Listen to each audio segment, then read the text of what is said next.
Olá, começa agora o programa Boa Vontade Entrevista, hoje falando de um dos pontos turísticos da cidade maravilhosa, que faz parte da história do Rio de Janeiro e também da história do nosso país. Nós falamos direto do Forte de Copacabana, zona sul aqui da cidade maravilhosa. E para conversar conosco, para contar um pouco dessa história tão rica, estamos recebendo e está também nos recebendo o Major Armada. Muito obrigado mais uma vez pela sua atenção.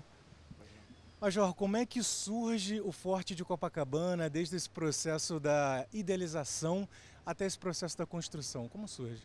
O forte é uma das últimas peças de um sistema defensivo criado para defender o porto da cidade do Rio de Janeiro, que fica dentro da Baía de Guanabara. Esse sistema defensivo ele foi desenvolvido ao longo de 5 séculos.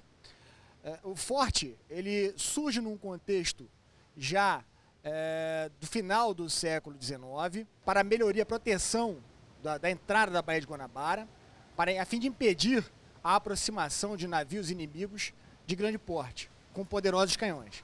Então, para isso, era necessário colocar também uma fortificação no local que possuísse canhões de grande alcance, a fim de evitar essa aproximação de navios inimigos. Como é que se encontrava a capital recém-inaugurada nesse processo da construção do Forte Copacabana, Major? Já é uma capital que já vivenciou a independência do Brasil, ela já vivenciou a proclamação da República, porque o forte ele tem a sua construção iniciada em 1908. Então é um Rio de Janeiro que já começa a viver grandes eventos, grandes fatos históricos que vão nortear aqui a nossa vida no cotidiano. Major, como é que caminhou o processo da construção? Porque nós estamos falando de uma fortificação que ela é enorme, é expressiva pelo tamanho, pelo poderio que tem. Como foi esse processo da construção dela?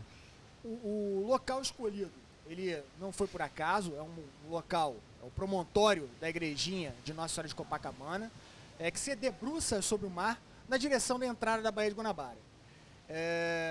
Para a construção foram utilizados mais ou menos 2.200 homens com tecnologia alemã, a parte de elétrica toda de tecnologia alemã.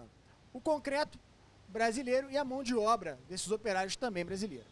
E como é que quando efetivamente o Forte Copacabana passa a exercer em plenitude a sua função de defesa da costa do Rio de Janeiro? A partir de 1914 ele é inaugurado e a partir daí ele vai atuar decisivamente nessa proteção, na vigilância constante da entrada da Bahia.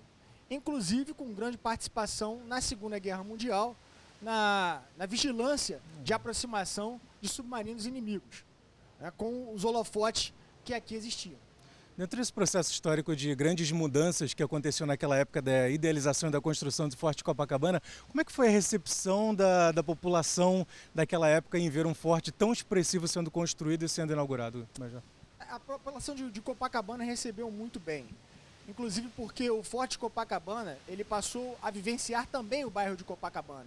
A população era convidada a participar das atividades do forte, assim como a guarnição do forte também participava das atividades de Copacabana. Major, que outras melhorias é natural que haja um processo de modernização do equipamento, de toda a aparelhagem aqui existente? Como é que foi esse processo de melhoria, de atualização para viver aquele processo ali de transformações para passar por esse período das guerras? Como foi esse processo? O Forte de Copacabana, quando ele foi concebido, ele era a fortificação mais moderna da América Latina. No entanto, com o advento da Segunda Guerra Mundial, o míssil, os bombardeios aéreos, eles foram tornando a fortificação cada vez mais vulnerável no processo de defesa bélica. Então, para acompanhar esse processo, a fortificação recebeu várias melhorias, dentre elas uma bateria de proteção antiaérea, uma bateria de projetores com seus holofotes guarnecendo, vigiando o mar e também os céus, a fim de proteger o forte. Então foram essas as melhorias utilizadas ao longo de todo o século XX até o ano de 1987, quando o forte deixou a sua função bélica. Major, dentro da ideia que foi concebido o forte de proteção da nossa costa, ele conseguiu cumprir efetivamente com galhardia essa função da nossa defesa aqui do Rio de Janeiro? Cumpriu. A prova disso é que nenhum submarino alemão, durante a Segunda Guerra Mundial, ele tentou se aproximar muito, né? Nós temos até o registro de um submarino que foi afundado bem ao largo aqui do Rio de Janeiro, próximo que é a entrada da Bahia, estava vigiando a entrada da Bahia, mas foi abatido, foi afundado por um avião. O Forte Copacabana também cumpriu com a missão do campo da instrução militar. Como é que se deu esse processo? Toda guarnição do forte, ela recebia um treinamento específico para atuar na defesa da costa. E para isso era muito levado em consideração muito a rigidez física, ou seja, o bom preparo físico dos seus militares. Então, um dos treinamentos bastante específicos da região era a natação. Então, havia um escorregador aqui na nossa murada, em que a tropa ela ia descendo pelo escorrega, ia caindo no mar, ia nadando, muitos nadavam até o leme e depois voltavam correndo. Isso era um excelente exercício para a tropa. Major, ao longo desses anos, o Forte Copacabana faz parte da história do nosso país, não somente da cidade do Rio de Janeiro, onde grande parte da nossa história tem início, mas como é que o senhor percebe a população da cidade do Rio de Janeiro, não só do Rio de Janeiro, porque é um grande ponto de referência turístico hoje do nosso país e do mundo. Como é que o senhor percebe há uma identificação da população vindo até aqui, reconhecendo e conhecendo essa história, porque muitas escolas visitam aqui o Forte Copacabana? Com certeza, uma aproximação muito íntima entre o forte e a nossa sociedade. Nós estamos numa região privilegiada, né? O bairro de Copacabana, as margens da Avenida Atlântica, temos transporte que facilita bastante a chegada das pessoas até o local e recebemos esse grande fluxo de visitantes que vem aqui para o bairro de Copacabana. Nós estamos sempre dispostos e preparados a ministrar a história do bairro de Copacabana e do Exército Brasileiro dentro desse bairro. Buscamos salvaguardar, preservar e disseminar a história do Exército Brasileiro, porque essa é a função do Forte Copacabana dentro do Exército Brasileiro, né? Cultivar valores, cultuar valores, disseminar a nossa história.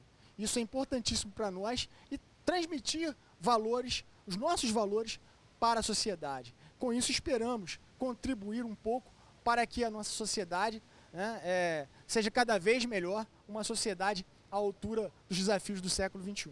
É importante também que essas novas gerações tomem conhecimento vivendo, porque quando nós passamos por toda essa estrutura, nós temos uma oportunidade não somente de ir numa cadeira de escola ouvir falar da história, mas vivemos também um pouco de uma história tão vasta e tão rica da qual faz parte Forte Copacabana.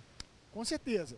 É uma preocupação constante nossa, essa disseminação da história, o aprender com o passado, desenvolver novas ideias, novos valores a partir daquilo que se aprende com o passado. É realmente a nossa busca constante. Nós vamos a um breve intervalo nessa nossa conversa aqui no programa Boa Vontade Entrevista. Hoje falando com o Major Armada, contando um pouco dessa história tão rica do Forte de Copacabana, que fica no bairro que leva também esse nome aqui na zona sul da cidade maravilhosa. Permaneça conosco.